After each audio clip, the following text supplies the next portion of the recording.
संस्कार, संघर्ष आणि सेवाभाव यांचा प्रेरणादायी प्रवास. हे नाव आहे मंगेश चिवटे.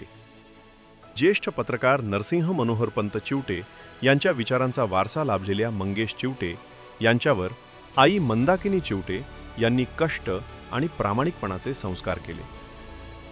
ग्रामीण भागातून शिक्षण घेत त्यांनी पुण्यात उच्च शिक्षण पूर्ण केले आणि पत्रकारितेतून सामान्य माणसाचा आवाज बनण्यासाठी मुंबई गाठली. पत्रकार म्हणून काम करत असताना गरीब रुग्णांची होणारी परवड त्यांनी जवळून पाहिली आणि तेथूनच सुरू झाला सेवाभावाचा खरा प्रवास. एकनाथ शिंदे शिवसेना वैद्यकीय मदत कक्षाच्या माध्यमातून हजारो गरजू रुग्णांना मदतीचा आधार मिळाला.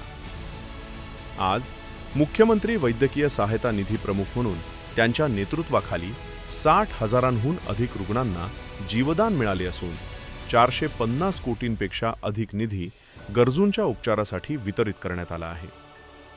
मंगेश चिवटे यांच्या आई सौ मंदाकिनी चिवटे आणि वडील श्री नरसिंह चिवटे यांना मराठवाडा मित्र परिवार आणि मराठवाडा बहुउद्देशीय प्रतिष्ठान आयोजित 2026चा आदर्श मातापिता पुरस्कार प्रदान करताना मान्यवरांसह उपस्थित मराठवाडा रत्नांना मनस्वी आनंद होत आहे.